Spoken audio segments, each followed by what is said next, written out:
Hi, everyone. My name is Jazmin Elliott. I am here with the One Question Leadership podcast, and I am joined by Mimi Hill.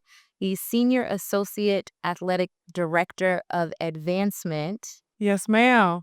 Very nice to have you with me. Thank you so much for taking the time out to talk to me today. Yes, I thank you, appreciate Jazmin. it. So, if you want to just start off and tell us a little bit about your background. Yeah, absolutely. So, again, Mimi Hill. Have the pleasure of serving as the Senior Associate AD at Hampton University. Been there for all of 4 months now, but had some really fun stops before landing at Hampton. Got my start in athletics as a former hooper, playing basketball collegiately and professionally. So, shout out to Western Kentucky, North Georgia, Germany, and Amsterdam. Gotta throw those in there. And then got my start in collegiate athletics at Auburn University, where I served as the assistant to the former AD, which was Alan Green. So shout out to him as well. And then spent 2 years at the University of Louisville in major gifts there, and then at Georgia Southern overseeing their major gifts team, and now having the pleasure of being at Hampton University overseeing their athletics foundation. That's amazing. That's quite Yeah. the resume. Oh, well, thank you. And hopefully it continues to grow. Yeah, absolutely, and I'm sure that it will. Yeah. So, tell me a little bit about, and I know that it's only been 4 short months, what your vision is and what you hope to bring to Hampton Yeah. University athletics. So in the 4 months that I've been there, I've been doing a lot of listening. And within that, I've learned that there's a lot of opportunity to do some really special things at Hampton. And I'm very fortunate to have an athletics director, AD Henderson, Anthony Henderson, leading the shop, who comes from a fundraising background. So we can really lean on each other when trying to build something special. But my main focus right now is getting the right systems in place. You have to have the right systems in place in order to identify who you want to reach out to. You have to have the systems in place to cultivate the donors and get them from start to signing on that dotted line and investing in your programs. And you have to have a story that's so compelling that brings donors in, but not just alumni, but other businesses in the community as well. So it's a lot of building right now, which is exciting. And I'm just happy to be a part of it. That's amazing. You mentioned storytelling. So, Yes. my background prior to athletics was public relations and marketing. So, storytelling is my passion, in Yeah. addition to people, Hmm. right? What story, right, do you think is the most compelling piece in terms of cultivating donors, right? Especially when you're not talking to alumni who have a personal relationship with the university, right? Hmm. Sometimes that's the story. This is my home by the sea. I feel compelled, I'm giving back. But what story do you tell to someone who doesn't have a history with Hampton University or HBCUs? Yeah, I am telling the student athlete story. This is what we're in this industry for. And you, as a former student athlete yourself, you understand what that means, right? And so I think when you're out meeting with donors, you want to talk about the impact that their investment has on that student athlete experience. And when the student athletes have a good experience, I feel that the fans also have a good experience when they're coming out and they are supporting different programs.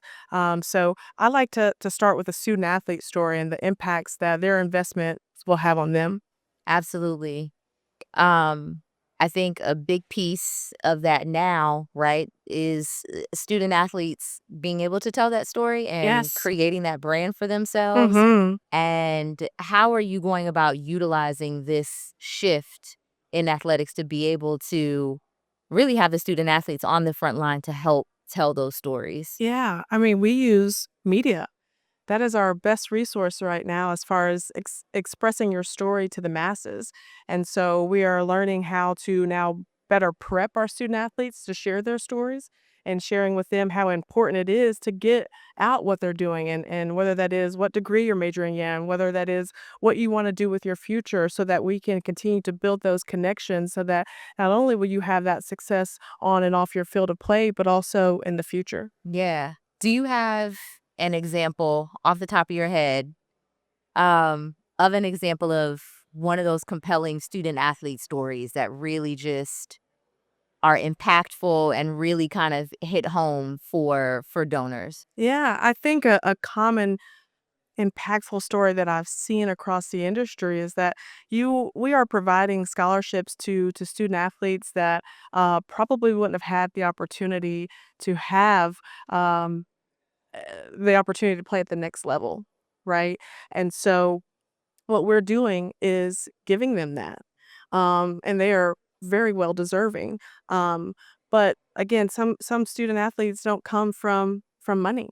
I didn't come from money, and so to have someone see the value in my athletic ability enough to afford me a full ride, and really utilize that time to not only grow as an athlete, but also to grow as a professional. And now here we are, sitting in the seats that we're sitting in because somebody saw the value in what we brought to the table.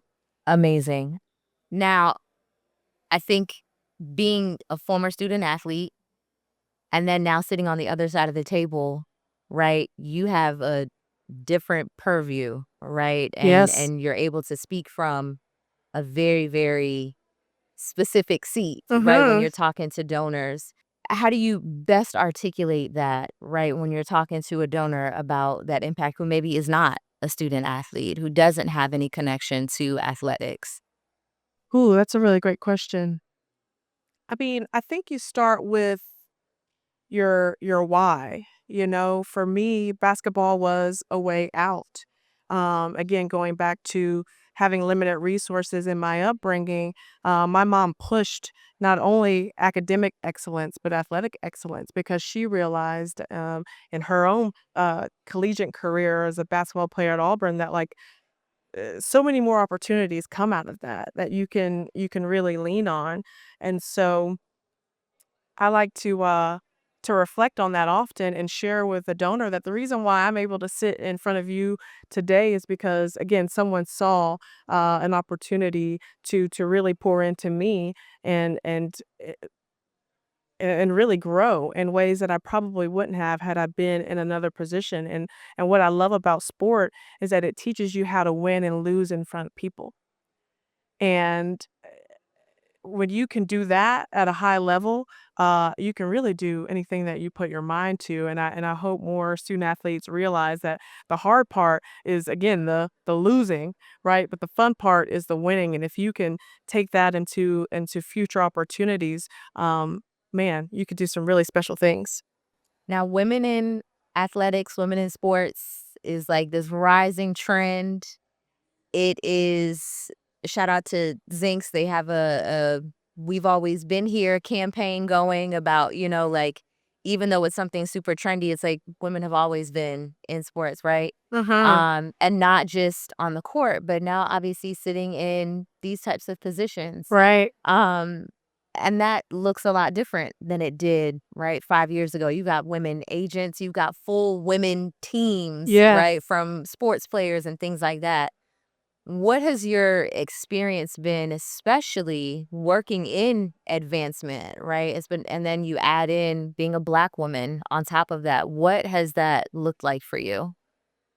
It's actually been a really special journey.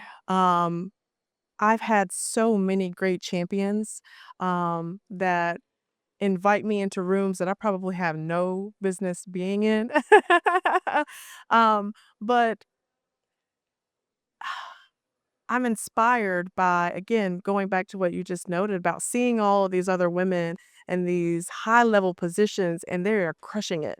And so for the little Mimi to see that and now be a part of making those gains and hopefully in a position to lead it the way that these women are leading, it's incredible. And I hope that we continue to see more and more women that look like us, and even that don't look like us in these roles, because this is a male dominated industry. But man, we are making some noise. And we're like, hey, move over. We can do this too. Absolutely, We can do this too. absolutely. Can you give us an example of maybe a woman that was in a position of leadership that's kinda pulled you up in your career thus far? I'll have to shout out Allie Ware. She is overseeing the athletics development shop at Georgia Southern. And when she came in hot and ready to work. And I mean, our whole team was fired up and excited to have her leading the shop. And how I got connected to Hampton was through her. She came in and she's like, "Listen, you are ready to lead your own development shop." So I know Anthony over at Hampton, and he is looking for someone of your makeup to go over there and crush it. And without that connection, without her coming in and doing a really great job as far as just analyzing our team and seeing that, like, you know what, Mimi, you're ready. Because sometimes you don't think that you're ready, Right. right? And so you won't look for those opportunities. You'll see them pop up, but you might not apply. Yeah. And it's not until someone says, "Hey, you're ready. And I'm happy to connect you because you're ready." And so she put her name out there, while putting my name out there and and entrusted me with that. And so I'm grateful for that. That's Didn't get a chance to amazing. work with her for a long time. But she is, again, continued to be a champion. And so I know that I'll be able to continue to lean on her. Which I think that speaks volumes, right? That someone was able to come in a short period of time and see you, Yes. right? And see your ability and be able to put you in a space of, hey, make the jump, right? I was having a Right. conversation that sometimes, our leadership, good leadership invests in their people, Mhm. right? And the flip side of that is like, do I invest in this person and then they leave? Right. Right. And so to have a leader to invest in you, but still in a very short period of time, still want to see you fly and go Yeah. is amazing. So No that's question. awesome. So now being in, right, a position of leadership, what is something that you hope to, now being in that position, hope to be able to do for someone who's obviously coming up in this space? I want to be able to provide the opportunity. Anybody that is, what I like to use, humble, hungry, and smart can have a job with me. Essentially, if I have the funds and I have the opening, absolutely. I Without the opportunity to even get my start in athletics or even in advancement, again, I'm not where I am today. And so I just want to be able to provide the opportunity. I want to open up my network and allow that to be your network as well. Um, and allow people to grow. And like, I want to pour into people. I want you to have to go because you have been so well invested in it, had so many opportunities to grow to now that you're ready for that next position. So the opportunity, that's what I want to provide. That's amazing. Um, I know a big piece of what you do, right, is relationships. Yes. So a lot of people hear advancement, they hear development, and their goal is like this dollar amount. How do we reach this dollar amount? But they forget about the fact that we're in the people of business. Yeah. Um, what's the like biggest gem you could share in terms of just stewardship and stewarding those relationships um in what it is that you do? Yeah. So when you're in advancement and you're out, what I like to call friend raising, you have to do a lot of listening. And so when you think about stewardship, it doesn't look the same for everyone. What I've noticed, being at Auburn and Louisville and Georgia Southern, the way we stewarded our donors were different at each stop, and how I will plan to do it at Hampton will look differently because now I have to market it to the people that are investing in us, right? So when you're listening to your donors and asking all the right questions, they'll basically tell you what they want that to look like. In some cases, people don't need a lot. In other cases, people want access. They want to be involved. They want to, have that opportunity to sit down with the AD or the head football coach or women's basketball coach. Um, but while you're listening, um, allow that to take you to what that stewardship piece should look like for that donor. Absolutely. What would you say um that you all look for in donors, right? Because we all know the saying, right? All money's not good money. Right. Um, what is something that you look out for when you are meeting donors or when you're prospecting donors? Um, what's that look like? Capacity, the capacity to give, and also, the connection. It's very hard to get someone to give to you that's not connected to your program, right? Or connected to the people that are within your program. So when I'm out asking questions, especially in terms of capacity, I'm asking what your hobbies are. Are you taking your family to Spain every year, or do you spend some time in California in the summer months? Are your kids in private school? Are you going to their games, and what does that look like? Those are some pretty big key indicators for me, and also tells me what you like to do. So then I can find a way to connect with you on those pieces. And so I think as development officers, again, that listening piece and figuring out again what that capacity is, and then figuring out how they want to be connected. Do you want to be invited to a practice? Do you want to sit down in front of the team and share with them what your experiences were like at your institution?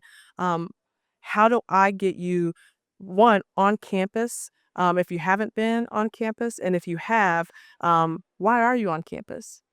You graduated back in 1975, but yet you are still showing up in 2025. Why is that? And getting down to that, that really helps you figure out, okay, how do I build out the system that gets me from hi, my name is Mimi to thank you for your investment in us. Right. I think another big piece, right, when we talk about prospecting donors is also prospecting people for your team. Yeah. Again, people who may come or feel like they have like a sales background, right? You're used to cold calls, you're used to asking for money, but you're not really clear about what relationship building really consists of, right? What is something that people need to know about themselves in terms of being in this industry, right? As far as relationships. We Yeah. know athletics is a industry where we move around a Uh-huh. lot. And so some people, those relationships that you have are my donors are my donors there. I can't tap with you anymore, so I may never speak to you again. I don't need to know how your kids are. Now I'm at this new market and now these are my right? As opposed to your donors may be people that you send cards to for their children at their graduation, and it may be a while, and maybe I haven't asked you for any money in years, but we really had a genuine relationship. So, what is something that people need to know about themselves to be able to be in this industry? One, you have to know yourself. And in the world that we're in right now, social media is often trying to tell you who you should be, what you should be, and how you should do X, Y, and Z. But you have to know yourself. And when you know yourself, um, you can really do some special things if you allow yourself to really lean into what your strengths are, but then also identifying where your weaknesses lie. Um, and figuring out a way with those weaknesses to to grow them so that they become strengths. Um, what I've really gotten comfortable with is being uncomfortable. And in the world of development, where I'm oftentimes meeting with people that don't look like me, I'm having to figure out how to gain trust within the first time that you lay eyes on me in person, right? And so, in knowing that, um, I'm able to have more success. And then again, going back to the weaknesses part, at one point, I was afraid to ask people for money. I grew up in a Black household. You don't ask nobody for money. Absolutely, You don't absolutely. do that, That was right? a no-no.